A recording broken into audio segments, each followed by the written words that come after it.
Hello everyone, मोहित studies IQ centre में आपका स्वागत है। आज हम भारत का भूगोल से संबंधित जो है 50 क्वेश्चंस को देखेंगे। इंपॉर्टेंट क्वेश्चन है, मोस्ट इंपॉर्टेंट क्वेश्चन है जो किसी भी एग्जाम्स में पूछे जाते हैं। हर जितने भी आप गवर्नमेंट के एग्जाम्स देते हैं, ये क्वेश्चंस जो है रिपीटेड क्वेश्चंस होते हैं और ये अक्सर एग्जाम्स में पूछे जाने वाले क्वेश्चंस हैं। इसलिए इनके जो है सभी क्वेश्चंस को अच्छे से तैयार कर लीजिए, इसमें बताए हुए फैक्ट्स को याद कर लीजिए। आप इस चाहे तो इसके जो है पर्सनल नोट्स भी बना सकते हैं। तो चलिए शुरू करते हैं वीडियो को। थोड़ी खांसी आ रही है तो हो सकता है थोड़ा सा ऐसे जो है खांसी थोड़ा अवॉइड करिएगा इन चीज़ों को, ठीक है। तो चलिए शुरू करते हैं। वीडियो पसंद आए तो प्लीज़ चैनल को लाइक सब्सक्राइब ज़रूर कर लीजिएगा और अपने दोस्तों से ज़रूर शेयर कर दीजिएगा ताकि वो भी इस वीडियो का लाभ ले सके।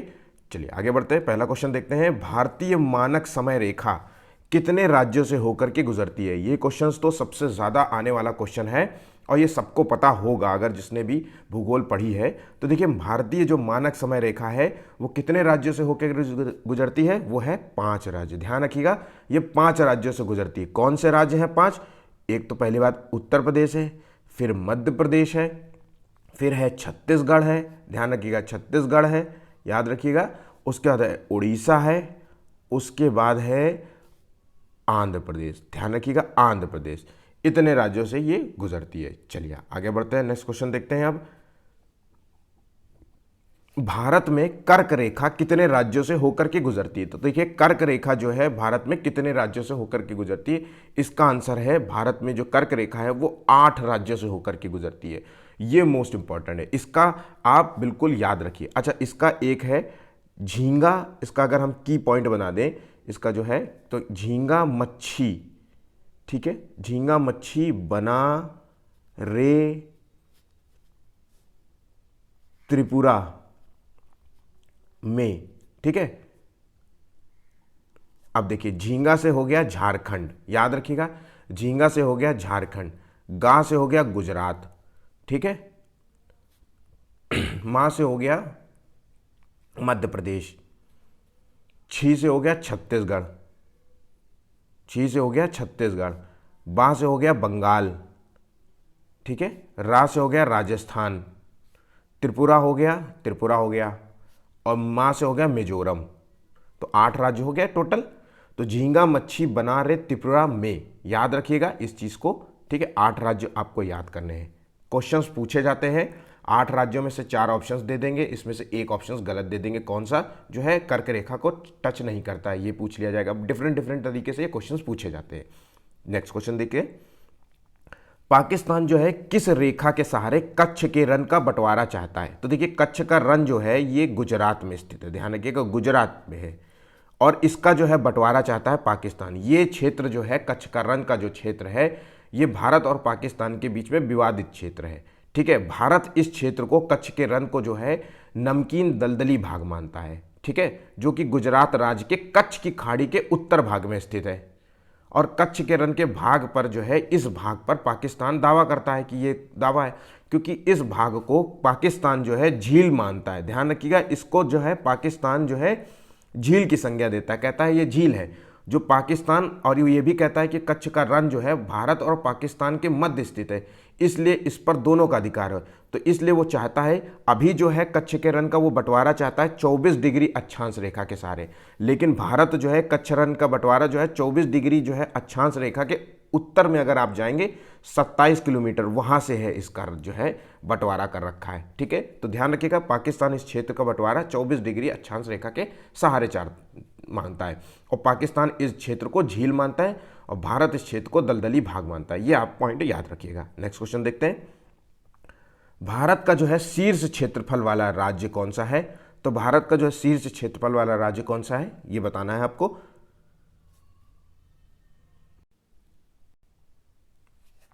तो ये आंसर है राजस्थान। भारत का जो शीर्ष क्षेत्रफल वाला राज्य है राजस्थान।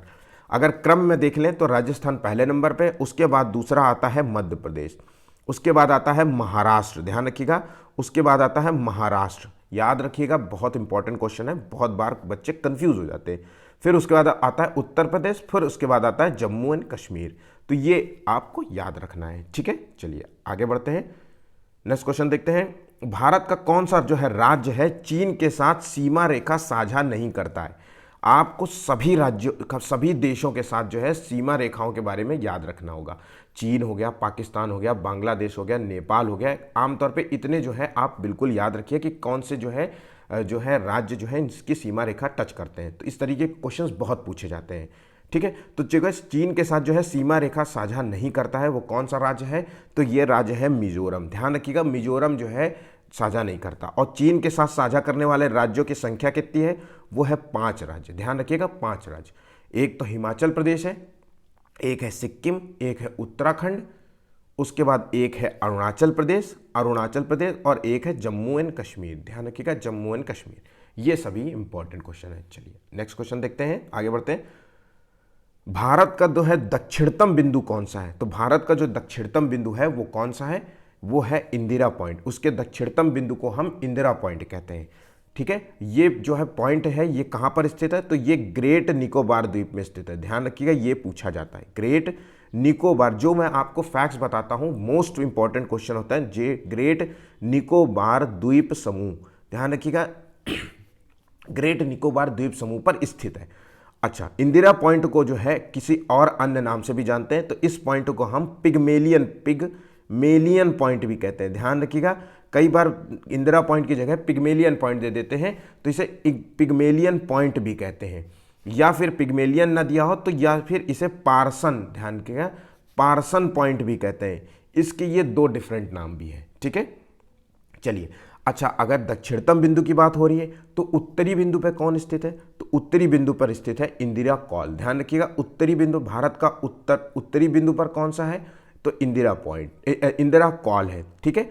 और गौर माता जो है, ये जो है ये गौर माता है, ये भारत का जो है पश्चिम बिंदु है। ध्यान रखिएगा, ये पश्चिम बिंदु है जो कि गुजरात में स्थित है। ध्यान रखिएगा, गुजरात में स्थित है।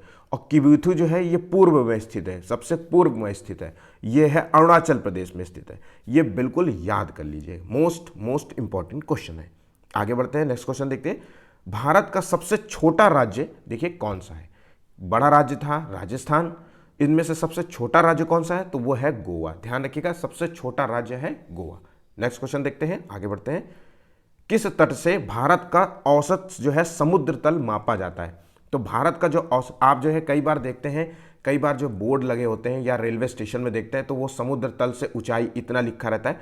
तो वो जो औसतन जो है समुद्र तल जो है कहाँ से मापा जाता है? तो ये मापा जाता है चेन्नई तट से। ध्यान रखिएगा, चेन्नई तट से जो है ये औसतन जो है समुद्र तल जो है मापा जाता है। नेक्स्ट क्वेश्चन देखते हैं। भारत के जो है किस राज्य की 3 तरफ जो है अंतर्राष्ट्रीय सीमाएं जो हैं? तो तीनों तरफ जो है अंतर्राष्ट्रीय सीमाएं हैं, वो कौन सा राज्य है? वो है त्रिपुरा राज्य। ध्यान रखिएगा, त्रिपुरा राज्य के 3 तरफ जो है अंतर्राष्ट्रीय जो है सीमा रेखा साझा करने वाला राज्य है। नेक्स्ट क्वेश्चन देखते हैं। निम्नलिखित में से किस राज्य में जिलों की संख्या सर्वाधिक है? तो देखिए, राज्यों में जिलों की संख्या सबसे सर्वाधिक है तो वो राज्य है उत्तर प्रदेश। उत्तर प्रदेश में जिलों की संख्या है 75। ध्यान रखिए, उत्तर प्रदेश में जिलों की संख्या है 75। और अगर पूछ ले राज्य में गांवों की संख्या सबसे ज़्यादा है, तो गांवों की संख्या सबसे ज़्यादा है, जो कि पूछा जाता है गांवों की संख्या में सबसे ज़्यादा है, वो भी उत्तर प्रदेश है। यहाँ पे करीब 1 लाख जो है करीब जो है गांव है। याद रखिएगा, 1 लाख गांव है। नेक्स्ट क्वेश्चन देखते हैं। सर्वप्रथम जो है इंडिया शब्द का जो है प्रयोग भारत के लिए किस भाषा में किया गया था? तो इंडिया जो है शब्द का प्रयोग जो है वो भारत में ग्रीक शब्द के लिए किया गया था। ध्यान रखिएगा, ग्रीक शब्द के लिए किया गया था। नेक्स्ट क्वेश्चन देखते हैं। निम्नलिखित में से जो है कौन सा द्वीप भारत और श्रीलंका के मध्य स्थित है? तो कौन सा द्वीप जो है भारत और श्रीलंका के मध्य स्थित है? तो वो है रामेश्वरम द्वीप। ध्यान रखिएगा, रामेश्वरम द्वीप जो है वो भारत और श्रीलंका के मध्य स्थित है। नेक्स्ट क्वेश्चन देखते हैं। भारत की जो है तट रेखा की जो है लंबाई कितनी है? तो भारत की जो है तट रेखा की जो है लंबाई है वो है 7,516 किलोमीटर। तट रेखा की जो है लंबाई 7,516 किलोमीटर है। और अगर पूछ ले कि जो है भारत की स्थल सीमा की लंबाई, ध्यान रखिएगा, स्थल सीमा की लंबाई अगर पूछ ले तो वो है 15,200। तो इस प्रकार जो है भारत की जो है टोटल जो है कुल जो है सीमा हो जाती है वो है, अगर इसको हम जोड़ देते हैं 7,516 को हम जोड़ देते हैं तो इस प्रकार हो जाती है 22,716 किलोमीटर। तो ये आप याद रखिएगा, ठीक है। मोस्ट इंपॉर्टेंट है, कई बार क्वेश्चंस फैक्ट्स के रूप में बहुत ज्यादा पूछे जाते हैं ये सभी क्वेश्चंस। नेक्स्ट क्वेश्चन देखते हैं। खनिज संसाधन की दृष्टि से भारत का सर्वाधिक महत्वपूर्ण भौमिकीय क्रम है।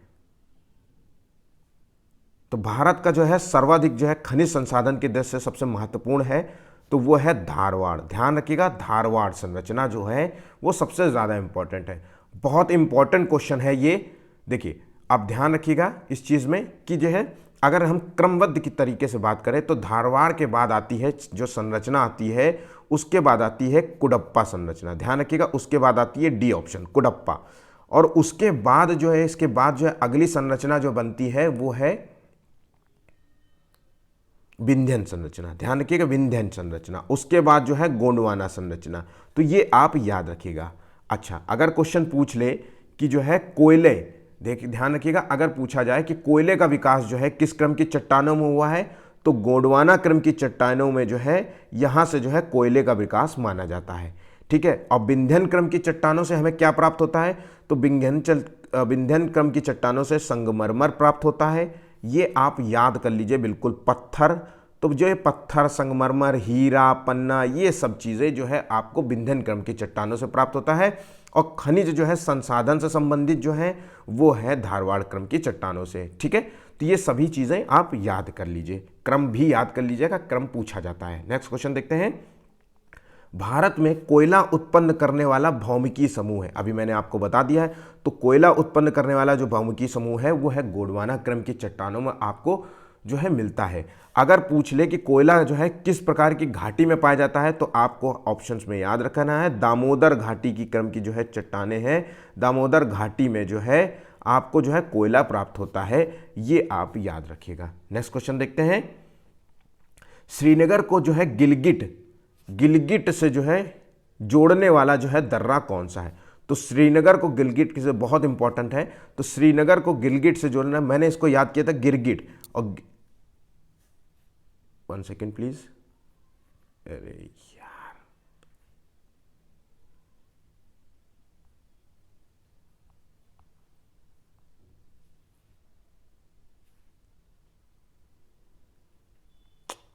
One second please.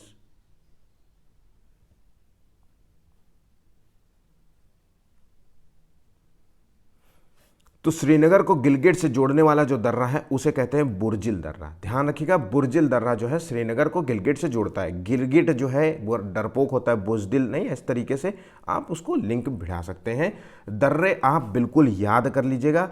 अब इससे रिलेटेड मैंने एक ऑलरेडी वीडियो बना दिया है, आप उसको जो है आप जाकर के वहाँ से डिस्क्रिप्शन बॉक्स में उसका लिंक दे दूंगा, आप जाकर के वहाँ से आप देख सकते हैं। ये वीडियो बहुत इंपॉर्टेंट है। दर्रा बिल्कुल याद कर लीजिएगा, सारे स्टेट्स में कौन कौन से इंपॉर्टेंट दर्रे हैं वो आप ज़रूर याद करिएगा। नेक्स्ट क्वेश्चन देखते हैं।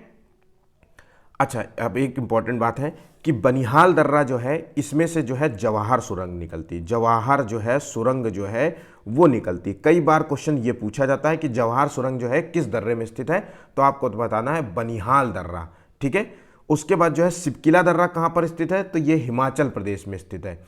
और इसी सिपकिले दर्रे के सहारे जो है सतलज नदी, ध्यान रखिएगा, सतलज जो है नदी है वो भारत में प्रवेश करती है। कहाँ पर प्रवेश करती है, भारत में प्रवेश करती है।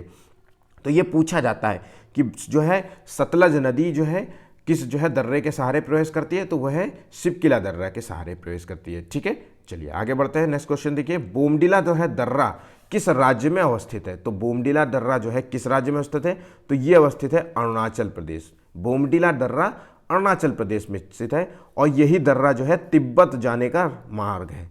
तो तिब्बत जाने का रास्ता जो है इसी दर्रे से जाया जाता है, ठीक है। नेक्स्ट क्वेश्चन देखिए। पूर्वी घाट की जो है उच्चतम जो है चोटी बतानी है हमको, तो पूर्वी घाट की उच्चतम चोटी कौन सी है। इस तरीके के क्वेश्चन जैसे पूर्वी घाट, पश्चिमी घाट, दक्षिण भारत की उच्चतम चोटी है ना, छोटा नागपुर के पठार की जो है उच्चतम चोटी, ये सभी आपको याद करनी है। मैं डेली आपको इस सब से रिलेटेड जो है वीडियोस देता ही रहता हूँ। तो देखिए पूर्वी घाट की जो उच्चतम चोटी है वो है महेंद्रगिरी। ध्यान रखिएगा, महेंद्रगिरी जो है पूर्वी घाट की उच्चतम चोटी मानी जाती है। चलिए नेक्स्ट क्वेश्चन देखिए, पूर्वी घाट और पश्चिमी घाट जो है किस पर्वत श्रेणी पर मिलते हैं? तो देखिए पूर्वी घाट जो है ये पश्चिमी घाट है और ये पूर्वी घाट है। तो ये भारत का मान लीजिए नक्शा है। तो ये जो मिलन जहां होता है इन दोनों का, वहां पे जो है कौन सी पर्वत श्रेणी पाई जाती है ये पूछ रहा है। तो वहां पे जो पर्वत श्रेणी मिलती है वो है नीलगिरी पर्वत श्रेणी। ध्यान रखिएगा, नीलगिरी पर्वत श्रेणी जो है वहां पे मिलती है। ठीक है, चलिए नेक्स्ट क्वेश्चन देखते हैं। गारो, खासी और जयंतियां, ये सभी जो है तीनों पहाड़ियां हैं। तो ये गारो, खासी और जयंतिया पहाड़ियां निम्नलिखित में से किसका भाग मानी जाती हैं? तो ये भाग है, देखिए 4 ऑप्शन दिया है। तो गारो, ये बहुत इंपॉर्टेंट क्वेश्चन है। तो गारो, खासी, जयंतिया जो है ये दक्कन का पठार का हिस्सा है। ध्यान रखिएगा, ये दक्कन के पठार का हिस्सा मानी जाती हैं। ठीक है, चलिए नेक्स्ट क्वेश्चन देखते हैं। तमिलनाडु जो है राज्य का सबसे ऊंचा पर्वत शिखर कौन सा है? तब तमिलनाडु राज्य का सबसे ऊंचा पर्वत शिखर कौन सा है? ये है दोदा बेटा। ध्यान रखिएगा, दोदा बेटा। इसको कई बार डोडा बेटा कहते हैं या फिर दोदा बेटा भी कहते हैं। तो दोनों ऑप्शंस जो है जो भी आपको दिखे वो आपको मारना है, आंसर में लॉक कर देना है। ठीक है, तो तमिलनाडु का सबसे ऊंचा जो है पर्वत शिखर है दोदा बेटा, ये आप याद रखिएगा। ठीक है,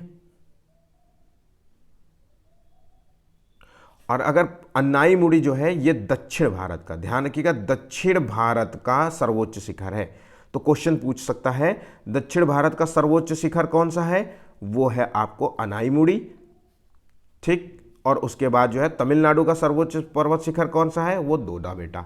ये आप याद कर लीजिएगा। नेक्स्ट क्वेश्चन देखते हैं आप। सिंधु नदी जो है कहाँ से निकलती है? नदियों के बारे में बिल्कुल आप याद कर लीजिएगा, ये ऑप्शंस बहुत इंपॉर्टेंट है। मैं आपको जो जो चीज़ें बता रहा हूँ कि ये तैयार करना है तो आपको तैयार करना है। ठीक है, तो ये नदियाँ जो है, बहुत सारी नदियाँ कहाँ से निकलती हैं, इनका उद्गम स्थान कौन सा है, इनमें कौन सी नदियाँ जो है इनकी सहायक नदियाँ हैं, इससे रिलेटेड कुछ फैक्ट्स आपको याद करने होंगे। तो देखिए सिंधु नदी जो है कहाँ से निकलती है ये पूछा जा रहा है। तो सिंधु नदी निकलती है मानसरोवर झील से। अच्छा, मानसरोवर झील में जो है ये ग्लेशियर है वहाँ से निकलती है। अब ये ग्लेशियर का नाम याद रखना, चेमा युंग डुंग। ठीक है, तो चेमा युंग डुंग जो है ग्लेशियर से जो है ये झील निकलती है, ये नदी निकलती है। और ये इसी ग्लेशियर में जो है ये झील है और इसी झील से सिंधु नदी निकलती है। ये आप याद कर लीजिएगा। अच्छा, सिंधु नदी की जो है सहायक नदियाँ कौन सी है ये पूछा जाता है। तो सिंधु नदी की जो सहायक नदी है वो एक श्योक नदी है, सतलज, ये बिल्कुल याद कर लीजिए, सतलज, चेनाब, रावी, व्यास और झेलम, ये सभी नदियां जो हैं सिंधु नदी की सहायक नदियां हैं। ठीक है, चलिए। अच्छा, इसमें से जो है कुछ कई बार जो है आप आया है तो क्वेश्चन बता देता हूं। रावी जो नदी है वो रोहतांग दर्रे से निकलती है। आप नोट्स बना लीजिए, इसके बहुत फायदे में रहेंगे। रोहतांग जो है दर्रा, तो ध्यान रखिएगा, रोहतांग दर्रे से निकलती है रावी नदी। ठीक है, रावी नदी रोहतांग दर्रे से निकलती है। और ब्यास नदी भी जो है रोहतांग दर्रे से निकलती है। ठीक, और झेलम जो नदी है ये निकलती कहाँ से है? ये शेषनाग झील से निकलती है। शेषनाग झील से निकलती है जो कि पीर पांजाल दर्रे पे स्थित है। और सतलज नदी जो है मानसरोवर झील के राकस ताल से निकलती है। सतलज नदी मानसरोवर झील के राकस ताल से निकलती है। ये सभी फैक्ट्स जो है क्वेश्चन के रूप में मैंने बता दिए, आप ये इसके नोट्स बना लीजिए, ज़्यादा इंपॉर्टेंट है ये क्वेश्चन। नेक्स्ट क्वेश्चन देखते हैं। गंगा नदी की जो है सहायक नदी कौन सी है जो मार्ग बदलने में जो है बहुत फेमस है? तो मार्ग बदलने वाली जो है कौन सी नदी है जो गंगा नदी की सहायक भी मानी जाती है? तो इसका सही आंसर क्या है? यह है कोसी नदी। ध्यान रखिएगा, ये कोसी नदी को जो है मार्ग बदलने वाली नदी भी कहा जाता है।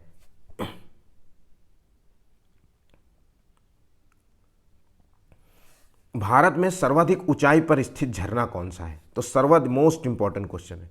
भारत में सर्वाधिक ऊंचाई पर स्थित झरना, दो चीजें हैं, इसमें बहुत कंफ्यूज होते हैं बच्चे। 1 सेकेंड प्लीज। अगर पूछा जाता है कि सर्वाधिक ऊंचाई पर स्थित झरना कौन सा है तो आपको आंसर बताना है कुची कला झरना। ध्यान रखिएगा, सर्वाधिक ऊंचाई पर स्थित झरना जो है कुची कला झरना। लेकिन अगर पूछा जाए कि सर्वाधिक ऊंचाई से मतलब सर्वाधिक ऊंचाई से सीधा गिरने वाला झरना कौन सा है? तो वो है जोग जलप्रपात। ऊंचाई से सीधा गिरने वाला झरना जोग जलप्रपात है। ये दोनों आपको याद रखना है, ठीक है, ये बिल्कुल याद करिएगा। तो जोग जलप्रपात जो है किस नदी पर अवस्थित है? तो ये सारावती नदी पर स्थित है। बहुत ज़्यादा क्वेश्चन पूछा जाता है। सारावती नदी जो है यहाँ पर जो है ये जो है जलप्रपात झरना स्थित है। सर्वाधिक ऊंचाई पर स्थित है और सीधा गिरने वाला झरना है। लेकिन सर्वाधिक ऊंचाई पर स्थित झरना कौन सा है? वो है कुचिकला झरना। ये दोनों फैक्ट्स समझ गए होंगे। चलिए नेक्स्ट क्वेश्चन देखते हैं। जोग जलप्रपात जो है किस नदी पर अवस्थित है? तो देखिए जोग जलप्रपात जो है सरावती नदी पर स्थित है। याद रखिएगा, मोस्ट इंपॉर्टेंट क्वेश्चन है। चलिए नेक्स्ट क्वेश्चन देखते हैं। ये कुछ जो है सही सुमेलित नहीं है, इसमें पूछ रहा है। तो झील एक तरफ दी हुई है, एक तरफ राज्य दिए हुए हैं। झीलों के नाम बिल्कुल तैयार कर लीजिएगा, मैंने इससे रिलेटेड वीडियोस बना दिए हैं। मैं सब कुछ जो है जो भी है आप मेरे वीडियो देखने के बाद एक बार डिस्क्रिप्शन जाइएगा, डिस्क्रिप्शन बॉक्स में उसमें ज़रूर लिंक देखिएगा। बहुत सारे क्वेश्चंस जो है इससे रिलेटेड फैक्ट्स हैं और बिल्कुल जो है टॉपिक टू टॉपिक वाइज बनाए हैं, इसलिए आपको तैयारी करने में जो है मुश्किल नहीं होगी। जो आपको तैयार है वो आपको तैयार है, जो आपको नहीं तैयार है उसका आप पर्सनल नोट्स भी बना सकते हैं, ठीक है। और आप जो है इसकी PDF प्राप्त करना चाहते हैं तो आप हमारे टेलीग्राम लिंक को भी ज्वाइन कर सकते हैं, उसका भी लिंक आपको डिस्क्रिप्शन बॉक्स में मिल जाएगा। चलिए अब देखिए इसमें से जो है कौन सा सुमेलित नहीं है। तो कोलेरू झील कहाँ किस राज्य में स्थित है? तो वो आंध्र प्रदेश राज्य में स्थित है। और पुलकट झील जो है तमिलनाडु में, ध्यान रखिए पुलकट झील जो है वो तमिलनाडु राज्य में स्थित है। और चपनाला झील जो है असम राज्य में स्थित है। और हुसैन सागर झील जो है ये कहाँ पर स्थित है? तो हुसैन सागर झील जो है आंध्र प्रदेश में स्थित है। बहुत इंपॉर्टेंट क्वेश्चन है, सभी झीलों को मैंने जानबूझ करके इंपॉर्टेंट झीलें ही आपको दी हैं। हुसैन सागर झील आंध्र प्रदेश में स्थित है। और राजस्थान जो एक ऑप्शन आया है इसमें कौन सी झील है? तो ये आप याद रखिएगा, उदय सागर झील जो है राजस्थान में स्थित है। राजसमंद, ध्यान रखिएगा, राजसमंद झील जो है ये कहाँ पर स्थित है? तो ये भी आपको राजस्थान में मिलती है। इसके साथ साथ एक फतेह, ध्यान रखिएगा, फतेह सागर झील जो है, फतेह सागर झील जो है वो भी राजस्थान में स्थित है। ये आप तैयार कर लीजिए। नेक्स्ट क्वेश्चन देखिए, तमिलनाडु राज्य में शरदकालीन वर्षा जो है अधिकांशतः किन कारणों से होती है? तो देखिए तमिलनाडु राज्य में जो है ठंडी में जो वर्षा होती है, शरदकालीन वर्षा होती है, वो उत्तर पूर्वी मानसून के कारण होती है। ध्यान रखिएगा, उत्तर पूर्वी मानसून के कारण जो है ये होती है, ठीक है। चलिए नेक्स्ट क्वेश्चन देखते हैं। मैंग्रोव वनस्पतियां जो है किस प्रकार की मिट्टी में उगती हैं? तो ये मिट्टी कौन सी होती है मैंग्रोव वनस्पतियों के लिए? ये दलदली मिट्टी होती है। ध्यान रखिएगा, ये दलदली मिट्टी में उगती है। नेक्स्ट क्वेश्चन देखते हैं। निम्नलिखित में से जो है कौन सी नदियां अरब सागर में नहीं गिरती हैं? तो देखिए अरब सागर में गिरने वाली, बंगाल की खाड़ी में गिरने वाली नदियां कौन सी होती हैं, ये सभी आपको तैयार करने होंगे। अगर आपको जैसे ही कहीं पढ़ते हैं, आप कुछ पढ़ते हैं और आपको ये ऐसी नदियां मिल जाती है तो आप उसको नोट्स बनाइए। जैसे अरब सागर में गिरने वाली कौन सी नदियां हैं? तो इसको जो है अगर आप सिंपल तरीके से बात करें तो समानता एक वर्ड याद कर लीजिएगा। समानता इसका की वर्ड है। सा से मतलब है साबरमती नदी, ठीक है, माँ से मतलब है माझी नदी, और ना से मतलब है नर्मदा नदी, और ता से मतलब है ताप्ती नदी। ताप्ती कह लीजिए या फिर से तापी नदी कई बार लिख लेते हैं, ठीक है। तो कावेरी नदी जो है इसका ऑप्शन नहीं है। तो ये आप बिल्कुल तैयार कर लीजिए, मोस्ट इंपॉर्टेंट क्वेश्चन है, बहुत क्वेश्चन पूछा जाता है। समानता वर्ड से आप सारे ऑप्शंस कर लेंगे। नेक्स्ट क्वेश्चन देखिए, भारत में जो है औसतन वार्षिक वर्षा जो है कितने सेंटीमीटर होती है? एनसीईआरटी का क्वेश्चन है और पूछा जाने वाला क्वेश्चन है एसएससी में, ठीक है। तो देखिए भारत में जो औसतन वार्षिक जो है वर्षा होती है, कई बार जो है ऑप्शंस थोड़ा कंफ्यूज करते हैं। 118 से 125 सेंटीमीटर के बीच में कोई भी ऑप्शन दिया जा सकता है, आप याद रखिएगा। यहाँ पे 125 सेंटीमीटर है जो किसी आयोग के द्वारा क्वेश्चन पूछा गया है, मैंने वही आपको यहाँ पे दिया है। तो 125 सेंटीमीटर भारत में औसतन वार्षिक वर्षा होती है। आप याद कर लीजिए 118 से 125 सेंटीमीटर के बीच में। अब चलिए कुछ और चीज़ें देख लेते हैं। जैसे कि भारत में जो है कुल वर्षा का जो क्षेत्रफल है वो 75% जो है वर्षा जो होती है वो दक्षिण, ध्यान रखिए भारत में जो ज़्यादातर वर्षा होती है वो दक्षिण पश्चिम मानसून के कारण होती है। ये आप याद रखिएगा, दक्षिण पश्चिमी मानसून के कारण भारत में कुल वर्षा होती है।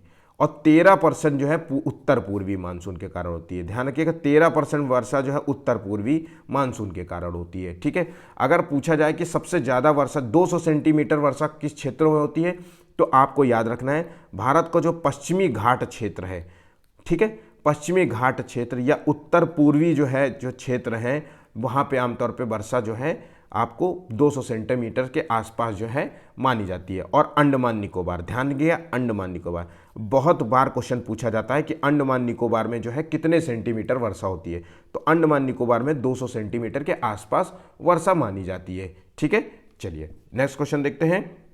निम्नलिखित में से जो है किस मिट्टी में लोहे के ऑक्साइड मिले होते हैं, लौह तत्व की मात्रा पाई जाती है आपको, तो ये मिट्टी होती है लाल मिट्टी। ध्यान रखिए ये मिट्टी लाल मिट्टी होती है, ध्यान रखिएगा ये मिट्टी लाल मिट्टी होती है। और ये मिट्टी किस काम आती है, तो ये मिट्टी जो होती है मोटे अनाज दलहन जो है खेती के काम आती है। और इनमें जो है मिट्टी में ये आपको मोस्ट इंपॉर्टेंट है नाइट्रोजन, फास्फोरस का पी होता है शायद, फास्फोरस और ह्यूमस, इन सभी की कमी होती है। ये आप बिल्कुल याद कर लीजिए, नाइट्रोजन, फास्फोरस और ह्यूमस, इनकी कमी पाई जाती है इस मिट्टी में। ठीक है, चलिए नेक्स्ट क्वेश्चन देखते हैं। निम्नलिखित में से सर्वाधिक हिमालयी क्षेत्र में अगर हम चढ़ रहे हैं, किसी हिमालय में हम चढ़ते जा रहे हैं, तो हम पाएंगे कि सर्वाधिक ऊंचाई पर कौन सी वनस्पति पाई जाती है, ये आप तैयार कर लीजिए। तो देखिए हिमालय क्षेत्र में सबसे ऊंचाई पर अगर हम जा रहे हैं तो वहाँ पे जो वनस्पति पाई जाती है उसको कहते हैं टुंड्रा वनस्पति, टुंडा नहीं टुंड्रा, वैसे तो बोलते हैं इसको टुंड्रा वनस्पति। ध्यान रखिएगा सर्वाधिक ऊंचाई पर पाई जाने वाली वनस्पति यही है। अच्छा, ये कितनी मीटर की ऊंचाई पे, तो ये आपको औसतन जो है 4800 मीटर से आपको मिलेगी। 4800 मीटर से जो है 5100 मीटर तक जो है ये आपको जो है घास मिल जाएगी। ये छोटी छोटी घासें होती हैं, झाड़ियों के रूप में मिलती हैं, और एक तरीके से फूल वाले पौधे भी हो सकते हैं बहुत छोटे। ठीक है, अगर अल्पाइन वनस्पति जो है उसके जस्ट नीचे है। ठीक है, तो ये 3600 से 4800 के बीच में जो है मीटर की ऊंचाई में मिलती है। ये आपने बस ये दोनों पॉइंट याद कर लिए, कई बस यही दो क्वेश्चन पूछे जाते हैं, इन्हीं में दो बच्चे कंफ्यूज रहते हैं हमेशा। तो इसका जो है आंसर है टुंड्रा वनस्पति। ठीक है, अगर कई बार आंसर ये ऑप्शन ना दिया जाए तो फिर आपको अल्पाइन जो मार्क करना है, ये दोनों आप याद कर लीजिए। ठीक है, चलिए नेक्स्ट क्वेश्चन देखते हैं। चंदन के वृक्ष जो है सर्वाधिक किस राज्य में पाए जाते हैं, तो चंदन की जो है खेती एक तरीके से कह लीजिए, चंदन के वृक्ष जो है कहाँ पे पाए जाते हैं, तो ये वृक्ष पाए जाते हैं कर्नाटक राज्य में, सबसे ज़्यादा कर्नाटक राज्य में पाए जाते हैं। दूसरे नंबर पे तो है तमिलनाडु, दूसरे नंबर पे तमिलनाडु है। ठीक है, और मध्य प्रदेश में जो है कौन से वृक्ष पाए जाते हैं सबसे ज़्यादा, वो है सागवान वृक्ष। ये आप याद कर लीजिए, सागवान वृक्षों की संख्या सबसे ज़्यादा मध्य प्रदेश में है। ठीक है, अच्छा जो है पूछ ले कि सहतूत का उत्पादन कहाँ होता है सबसे ज़्यादा, तो सहतूत का या सहतूत के वृक्ष भी जो है सबसे ज़्यादा होंगे, तो वो है कर्नाटक राज्य। ठीक है, ये सभी फैक्ट्स इंपॉर्टेंट है। चलिए नेक्स्ट क्वेश्चन देखते हैं। वन उत्पादकता केंद्र कहाँ पर स्थित है, मोस्ट इंपॉर्टेंट क्वेश्चन है। वन उत्पादकता केंद्र जो है कहां पर स्थित है, तो यह है रांची झारखंड। ध्यान रखिएगा वन उत्पादकता केंद्र जो है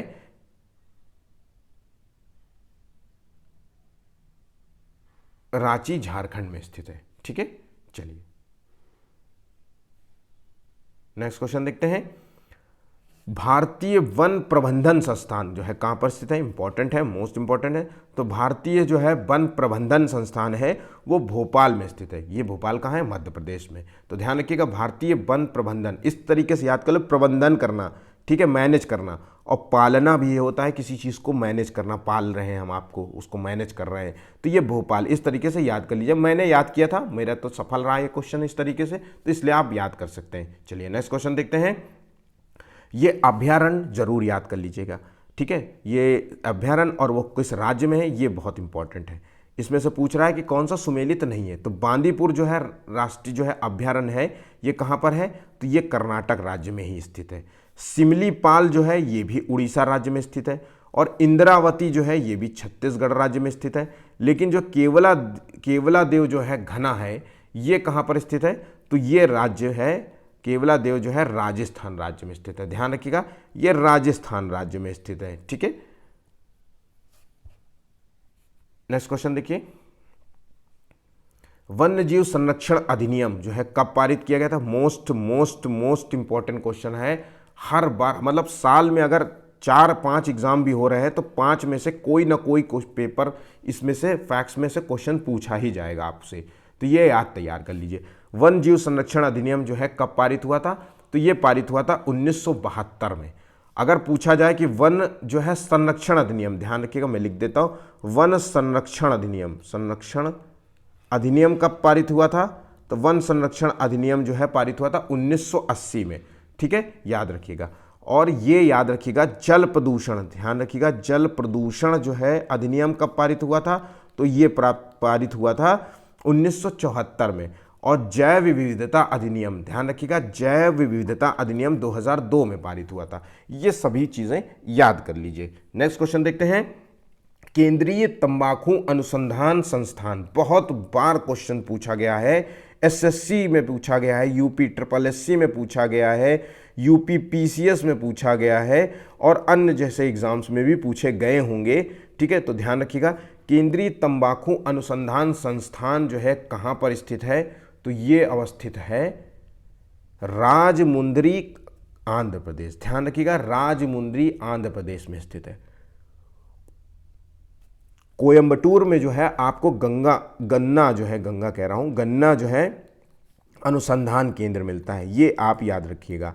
तो गन्ना अनुसंधान केंद्र कहाँ है, वो है कोयंबटूर में, ठीक है। और केंद्रीय तंबाकू अनुसंधान संस्थान है वो राजमुंद्री आंध्र प्रदेश में। चलिए नेक्स्ट क्वेश्चन देखते हैं। निम्नलिखित में से लौह अयस्क का सर्वोत्तम प्रकार माना जाता है, तो देखिए लौह अयस्क का जो सर्वोत्तम प्रकार है वो कौन सा है, तो वो है मैग्नेटाइट। ध्यान रखिएगा लौह अयस्क का सर्वोत्तम प्रकार है मैग्नेटाइट। उसके बाद जो है हेमेटाइट और लिमोनाइट और सिडेमाइट, ये सभी लौह अयस्क के प्रकार है। ध्यान रखिएगा ये चारों ऑप्शंस जो है लौह अयस्क के प्रकार ही है।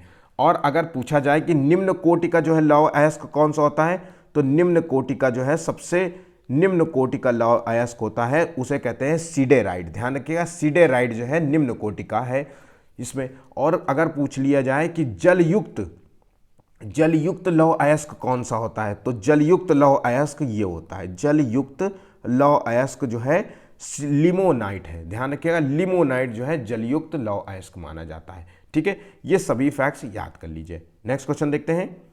निम्नलिखित में से जो है कोयले का सर्वोत्तम प्रकार कौन सा है, तो देखिए कोयले का जो सर्वोत्तम प्रकार है वो है एंथ्रासाइड। ध्यान रखिएगा कोयले का सर्वोत्तम प्रकार एंथ्रासाइड है।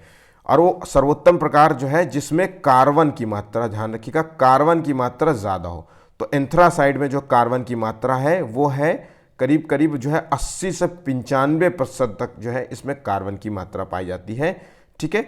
अगर भारत की बात करें तो भारत में जो है सबसे ज़्यादा जो है पाया जाने वाला है वो है बिटूमिनस। भारत में सबसे ज़्यादा बिटूमिनस कोयला पाया जाता है, ये दूसरे नंबर पे जो है कोयला है। इसमें जो है 50 से 70% की जो है मात्रा कार्बन की होती है। याद रखिएगा एंथ्रासाइड पहले नंबर पे, दूसरे नंबर पे बिटूमिनस, लिग्नाइट तीसरे नंबर पे, पीट कोयला चौथे नंबर पे।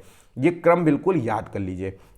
अगर पूछा जाए कि भूरा कोयला कौन सा होता है, तो भूरा कोयला जो है वो होता है लिग्नाइट। इसमें जो है आपको मिलती है कार्बन की मात्रा 30 से 50% के बीच में, ठीक है।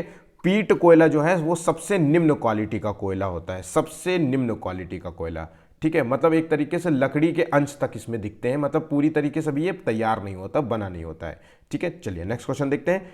निम्नलिखित में से कौन सा सुमेलित नहीं है, पूछा जा रहा है। एक तरफ परियोजना का नाम दिया है और एक तरफ नदी का नाम दिया है, हमको बताना है कि कौन सा सुमेलित नहीं है। ये बिल्कुल तैयार कर लीजिए। बाण सागर परियोजना ये कहां पर स्थित है,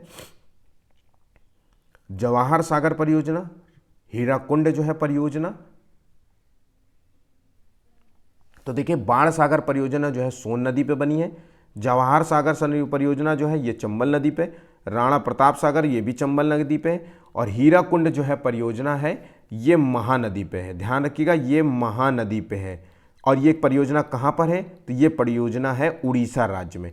ये आप राज्यों के नाम बिल्कुल भूलिएगा नहीं। और बाण सागर परियोजना ये आपको कहाँ मिलती है, तो ये मिलती है मध्य प्रदेश में परियोजना है। ध्यान रखिएगा मध्य प्रदेश में ये परियोजना है। चंबल जो परियोजना है ये राजस्थान में है, राजस्थान में है, ठीक है। और ये है राणा सागर परियोजना चंबल नदी, ये भी राजस्थान में है, तो ये आप याद रखिएगा राजस्थान में है ये परियोजना। और हीराकुंड परियोजना महानदी पे बनी हुई है और उड़ीसा राज्य में अवस्थित है, ठीक है। चलिए नेक्स्ट क्वेश्चन देखते हैं। तारापुर परमाणु विद्युत केंद्र जो है किस राज्य में स्थित है? तो जो है विद्युत जो केंद्र है परमाणु जो है, ठीक है, न्यूक्लियर पावर प्लांट जिसकी बात है, तो तारापुर जो है न्यूक्लियर पावर प्लांट जो है वो किस राज्य में स्थित है? ये क्वेश्चन मोस्ट इंपॉर्टेंट है। अब इसमें जो जो फैक्ट्स बताएं वो सभी इंपॉर्टेंट होते हैं। तो देखिए तारापुर जो है विद्युत जो है ये परियोजना है, ये जो है न्यूक्लियर पावर प्लांट है, ये महाराष्ट्र में है। और महाराष्ट्र में ये परियोजना किसके जो है सहयोग से बनी है? तो ये यूएसए के सहयोग से। आप ये क्वेश्चन याद कर लीजिएगा, सहयोग ज़रूर याद कर लीजिएगा। क्वेश्चन पूछा जाता है कि कौन सी योजना जो है किसके सहयोग से बनी है, ये आपको पूछा जाता है। उत्तर प्रदेश में कौन सी है न्यूक्लियर पावर प्लांट? तो वो है नरौरा। ध्यान रखिएगा, नरौरा जो है ये कहाँ है? बुंदेलखंड, बुलंदशहर। ध्यान रखिएगा, बुलंद शहर याद रखिएगा, ठीक है, बुलंदशहर में स्थित है। कलपक्कम जो है तमिलनाडु में जो है कौन सी है? कलपक्कम, ये याद कर लीजिएगा। चलिए नेक्स्ट क्वेश्चन देखिए। स्वतंत्रता के बाद जो है जब दूसरी पंचवर्षीय योजना चालू हुई थी तो लौह इस्पात कारखाना की स्थापना की गई थी। तो ध्यान रखिएगा, स्वतंत्रता के बाद दूसरी पंचवर्षीय योजना के तहत जो है कुछ लौह इस्पात कारखाना खोले गए थे। उनमें से ये 4 ऑप्शंस दिए गए हैं, इनमें से कौन सा नहीं है? तो पहले ध्यान देने बात है कि जो है लौह इस्पात कारखाना 3 खोले गए थे। ध्यान रखिएगा, इस योजना में तो 3 खोले गए थे। तो इसमें से 3 कौन से हैं ये बताना है, और एक कौन सा गलत है ये बताना है। तो भिलाई खोला गया था, दुर्गापुर खोला गया था, राउरकेला खोला गया था, बोकारो पावर प्लांट जो है वो नहीं खोला गया था। ये खोला गया था ये थर्ड वाले में, थर्ड जो है 5 ईयर प्लान में खोला गया था, ये आप याद रखिएगा। और 3 जो खोले गए थे यहाँ पे ये दूसरे 5 ईयर प्लान में खोले गए थे, याद रखिएगा। बहुत ज़्यादा इंपॉर्टेंट क्वेश्चन है। अच्छा, अब इसमें इंपॉर्टेंट क्या है? इसमें एक और चीज़ इंपॉर्टेंट, ये भिलाई जो है ये किसके सहयोग से खुला था, ये सब आपको पूछा जाता है, ठीक है। तो भिलाई जो है वो रूस के सहयोग से खुला था। ध्यान रखिएगा, भिलाई कारखाना जो है रूस के सहयोग से खुला था, जो कि छत्तीसगढ़ में है। दुर्गापुर पश्चिम बंगाल में है, ये किसके सहयोग से खुला था? तो ये ब्रिटेन के सहयोग से खुला था। ये आप याद कर लीजिए, मैं फिर से कह रहा हूँ, ब्रिटेन में खुला था। पेपर में पूछेगा, फिर बाद में सोचेंगे कि ये भी याद करना था, ठीक है। बहुत बच्चों को ये नहीं पता होता है कि हमें तैयार क्या करना है। वो बुक तो पढ़ लेते हैं लेकिन उन चीज़ों पे फोकस नहीं करते जो एग्जाम्स में कई बार पूछे जाते हैं, और उन्हीं चीज़ों से वो हार जाते हैं। और जो बच्चे तैयार कर लेते हैं ऐसी चीज़ों को, वो पास हो जाते हैं। तो राउरकेला जो है ये कहाँ पे? तो ये जर्मनी में। ध्यान रखिएगा, ये जर्मनी में खोला गया था, जर्मनी के सहयोग से खोला गया था। तो ये याद रखिएगा, किसके सहयोग से, ये सब आपको याद रखने हैं। और बोकारो स्टील प्लांट जो है ये भी रूस के सहयोग से खोला गया था, ये तीसरे 5 ईयर प्लान में खोला गया था। ये सभी याद कर लीजिए। चलिए नेक्स्ट क्वेश्चन देखते हैं। भारत में जो है नियमित जनगणना जो है किसके काल में प्रारंभ मानी जाती है? तो भारत में जो है नियमित जनगणना का जो है टाइम पीरियड था वो लॉर्ड रिपन के काल में मानी जाती है। इन्होंने जो है ये नियमित जनगणना जो है किस वर्ष में शुरू थी? ये 1881 में जो है इन्होंने नियमित जनगणना प्रारंभ कराई थी। अगर पूछ ले कि भारत में जनगणना किसके माध्यम से शुरू हुई थी, तो लॉर्ड लिटन के माध्यम से हुई थी। 1872 का टाइम पीरियड था जो है लॉर्ड लिटन को माना जाता है जनगणना के लिए, और नियमित जनगणना के लिए लॉर्ड रिपन में। मतलब कहने का नियमित का मतलब है हर 10 साल में जो है नियम जनगणना जो है कराई जाती है, हर इस दिन से, ठीक है। चलिए नेक्स्ट क्वेश्चन देखिए। इंदिरा गांधी जो है नहर किस बांध से निकलती है? तो देखिए इंदिरा गांधी जो है नहर है वो कौन से बांध पर बनाई नहर है? तो देखिए इसका सही आंसर क्या है? तो इसका सही आंसर है हरिके बांध। ध्यान रखिएगा, इंदिरा गांधी नहर जो है हरिके बांध से निकलती है, ठीक है। चलिए नेक्स्ट क्वेश्चन देखिए। भारत की जो है प्रथम बहुउद्देशीय परियोजना का प्रारंभ किया गया था। तो भारत में जो पहली बहुउद्देशीय परियोजना थी वो कौन सी थी? तो वो दामोदर नदी पर बनी परियोजना थी। ध्यान रखिएगा, दामोदर नदी पर बनी परियोजना थी। और ये परियोजना जो है 1948 में जो है, हाँ 1948 आज़ादी के तुरंत बाद जो है ये परियोजना का प्रारंभ किया गया था जवाहरलाल नेहरू जो है की मदद से, ठीक है। चलिए नेक्स्ट क्वेश्चन देखते हैं। केरल में निम्नलिखित में से कौन सा बहुतायत मात्रा में पाया जाता है? ये पूछा जा रहा है, बहुतायत मात्रा में पाया जाता है। तो केरल के तटों पर जो है सबसे ज़्यादा पाया जाता है वो है मोनाजाइट जो है सबसे ज़्यादा पाया जाता है, ठीक है, याद रखिएगा मोनाजाइट। नेक्स्ट क्वेश्चन देखते हैं। भारत में सर्वाधिक जो है खनिज तेल के जो है कुएं कहाँ खोदा गया था? तो खनिज तेल का जो है कुआं खोदा गया था वो माकूम में खोदा गया था, याद रखिएगा, माकूम में खोदा गया था। नेक्स्ट क्वेश्चन देखते हैं, लेटराइट मिट्टी का प्रयोग जो है सर्वाधिक होता है, तो ये किस चीज़ के काम आते हैं लेटराइट मिट्टी सबसे ज़्यादा? तो ये काम आती है भवन निर्माण के लिए, मतलब ईटा जो बनता है, ईटा जो बनता है उसके लिए है काम में आती है ये मिट्टी। ये हार्ड हो जाती है, मजबूत होती है, पकने पे और मजबूत हो जाती है ये मिट्टी, ठीक है। इस तरीके से इसका प्रयोग ज़्यादा होता है। लेटराइट मिट्टी जो होती है इसमें जो है ये किस चीज़ के काम आती है? ये केरल तथा महाराष्ट्र जो है ये आमतौर पे जो है लेटराइट मिट्टी जो होती है बागानी जो है कृषि के, बागानी जो है कृषि के काम आती है। बागानी कृषि का मतलब है चाय, कहवा, है ना, काजू की खेती, इन सब चीज़ों के लिए। कम उर्वरक वाली जो है मिट्टी होती है, इसमें नाइट्रोजन, पोटास, चूना, इन सब की मात्रा की कमी होती है, ठीक है। चलिए नेक्स्ट क्वेश्चन देखते हैं। मध्य प्रदेश में जो है नेपा नगर, ये क्वेश्चन पूछा जा चुका है बहुत बार, एसएससी में पूछा गया है, और सबसे इंपॉर्टेंट बात है 2014 में ये यूपीएससी में क्वेश्चन पूछा गया है, तब हमने ये क्वेश्चन गलत कर दिया था, ठीक है। तो ये मध्य प्रदेश में नेपा नगर में किसके लिए प्रसिद्ध है? तो ये प्रसिद्ध है, ध्यान रखिएगा, अखबारी कागज के लिए प्रसिद्ध है। अखबारी कागज के लिए ये क्षेत्र प्रसिद्ध माना जाता है, ठीक है। आज के जितने भी इंपॉर्टेंट क्वेश्चंस थे भारत के भूगोल से संबंधित वो सभी समाप्त होते हैं। इसकी पीडीएफ आपको टेलीग्राम लिंक में मिल जाएगी। वीडियो पसंद आया हो तो प्लीज़ चैनल को लाइक और सब्सक्राइब ज़रूर करिएगा। लाइक करना बिल्कुल मत भूलिएगा। आपके लिए डेली हम क्वेश्चंस पेपर तैयार करते हैं। इतनी खांसी होने के बावजूद मैं किसी तरीके से आपको पढ़ा रहा हूँ। ये मोस्ट इंपॉर्टेंट है, सभी फैक्ट्स के साथ जो इंपॉर्टेंट फैक्ट्स होते हैं वही मैं आपको रखता हूँ। ऑप्शंस में ऐसे क्वेश्चन रखता हूँ ताकि आपको 2-3 क्वेश्चन और पता चल जाए चीज़ों के बारे में, ठीक है। तो वीडियो पसंद आया तो प्लीज़ लाइक ज़रूर कर दीजिएगा और अपने दोस्तों से ज़रूर शेयर कीजिएगा। उनसे भी कहिएगा कि चैनल को सब्सक्राइब कर लें ताकि आपको भी फ़ायदा हो सके इस वीडियो का। आज के लिए बस इतना ही, धन्यवाद।